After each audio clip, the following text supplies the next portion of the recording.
Good Morning Business, Stéphane Soumier sur BFM Business. Nicolas Perruchot est avec nous maintenant. Bonjour Nicolas Perruchot. Alors vous n'êtes plus député aujourd'hui, mais voilà, pour le coup nous-mêmes nous prenons le risque. Il est aussi électoral, mais vous l'étiez en 2011, c'est ça, 2011, oui. Nicolas Perruchot, quand avait eu lieu cette affaire surréaliste sur le financement des syndicats et ce rapport donc interdit. Juste un mot là-dessus et ensuite on va parler de ce qui peut se passer aujourd'hui, mais à un moment vous avez été menacé de poursuites pénales autour de ce rapport sur, oui, absolument, sur le financement des syndicats. Par le président de l'Assemblée nationale et le président du groupe PS de l'époque qui était Jean-Marc Ayrault et qui souhaitait m'envoyer effectivement devant un tribunal pénal parce qu'ils estimaient sans doute que je parlais trop de cette affaire. Il faut rappeler qu'on est dans un pays, dans une grande démocratie parlementaire qu'on montre comme exemple et manifestement il y avait des sujets sur lesquels il ne fallait pas que les parlementaires travaillent. Mais c'est pas des sujets, c'est le sujet. Oui, c'est un sujet important. Mais c'est le seul. Enfin, jamais il n'y a eu dans l'histoire des rapports parlementaires une histoire comme celle-là, Nicolas Perruchot. Et enfin, on ne parle pas des secrets nucléaires oui, de la France, on parle du financement des syndicats. Et on parlait d'un travail sérieux, puisque tous les députés qui composaient la commission d'enquête ont reconnu le sérieux du travail qui avait été effectué. C'est là où évidemment le bas blesse. Qu'est-ce qui a fait peur? Parce qu'on en reste là aujourd'hui, je suis désolé, peut-être que vous ne voulez pas revenir là-dessus, mais moi effectivement on en reste là-dessus. C'est les chiffres que vous avanciez. Je regarde là, dans votre rapport, 1,3 milliard d'euros, c'est par an, Nicolas Perruchot, par an, à travers le détachement de 17 000 agents. Oui, c'est ça. C'est un chiffre qui n'avait jamais été rendu public et que j'ai eu beaucoup de difficultés à obtenir de la part des ministres concernés à l'époque. Et ce chiffre, il est établi, enfin je veux dire, oui, il est établi. Même vous qui avez été il est établi puisque 2 jours avant la fin du rapport, de mon écriture de rapport, j'ai obtenu un tableau complet qui est dans les annexes de ce rapport, mais le rapport est enterré pour 25 ans maintenant, donc il n'est pas public et ni officiel, même s'il a été sorti sur un site internet d'un de vos confrères. C'est le point qui avait sorti. Voilà, le point avait sorti le rapport dans son intégralité. Il manque quand même une partie des annexes qui n'a pas été donnée et il manque aussi un autre rapport qui est le compte-rendu des auditions qui est très intéressant. Et je pense que c'est aussi cela qu'on voulait masquer à l'époque. Enterré pendant 25 ans. Voilà, c'est ça. Mais vous vous rendez compte, quand j'étais jeune, j'ai fait des études d'histoire, c'est de la guerre d'Algérie dont on parle comme ça. Ouais, c'est assez dramatique. Enterré pendant 25 ans. Assez dramatique d'imaginer qu'on a pu avoir cette idée à un moment donné, qu'on l'ait validée et que des parlementaires aient voulu jouer ce jeu-là. Je pense que c'est...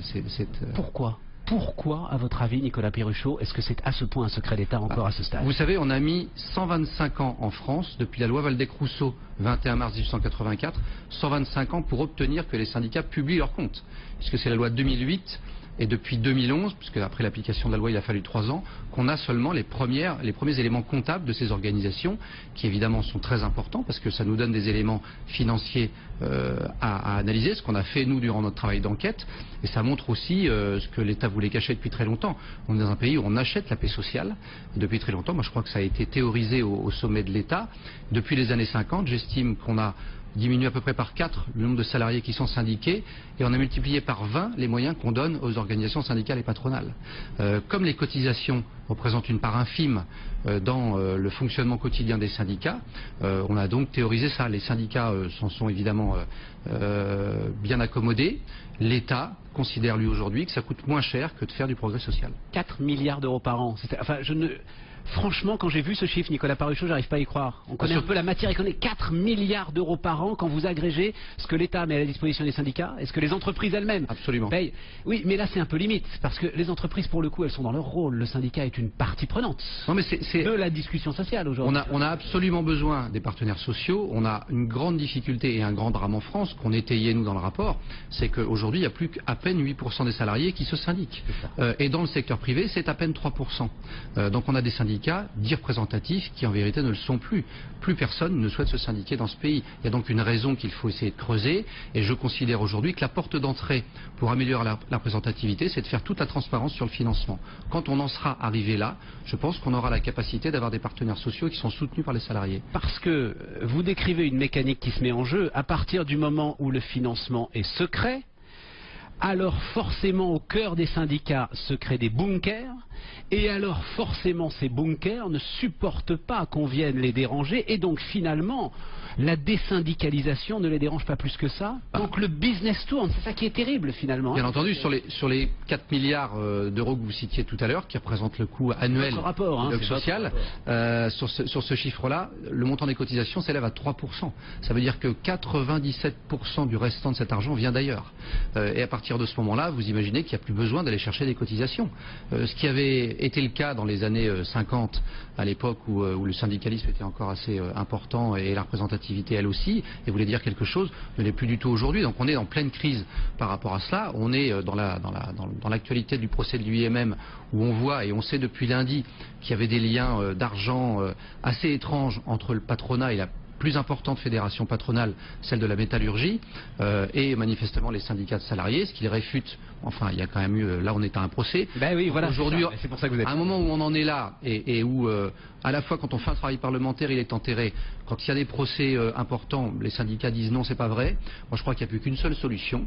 Je souhaite, et je le demande ce matin instamment, qu'un référendum sur le sujet du financement de la transparence, parce que ce sont les Français qui doivent choisir finalement, puissent nous dire la vérité sur le sujet. Les Français sont majoritairement favorables à la transparence, quel que soit le sujet.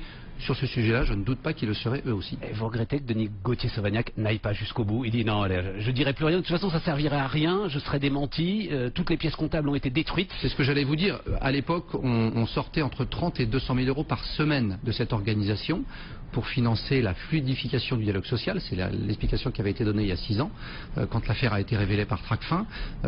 Aujourd'hui, je pense que ça apporterait de plus de savoir qui touchait les enveloppes. Ce qu'on sait depuis lundi, c'est important, c'est que les organisations touchaient cet argent. Est-ce que la loi sur la représentativité syndicale, donc votée en 2008, je crois, Nicolas Perruchot, ne peut pas un petit peu changer la donne? C'est un tout petit début, c'est évidemment un progrès intéressant, puisque ça a notamment obligé les organisations syndicales et patronales à publier leurs comptes. Ouais. Maintenant, il faudrait des comptes consolidés. La seule CGT, par exemple, c'est 19 000 entités différentes sur le territoire.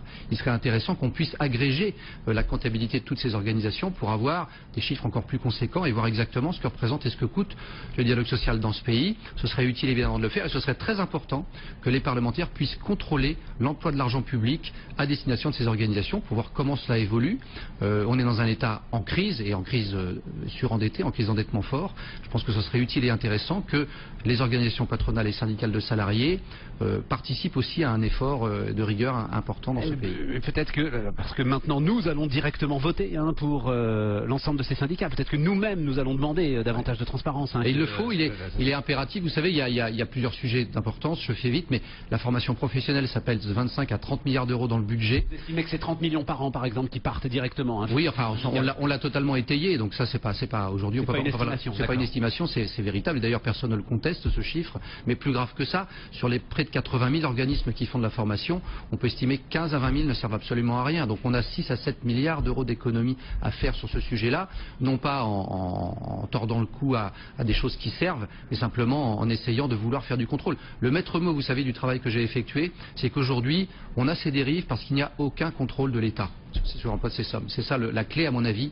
Et donc il y a, après la loi 2008, il faudra que l'État dise qu'il souhaite qu'il y ait beaucoup plus de contrôle. Formation professionnelle, médecine du travail, 1% logement, sécurité sociale, ce sont autant de champs essentiels pour la vie des salariés français aujourd'hui et autant de champs qui sont tenus par le paritarisme. Il y a donc nécessité à faire toute la transparence, à faire en sorte qu'on puisse au Parlement après contrôler tout ça.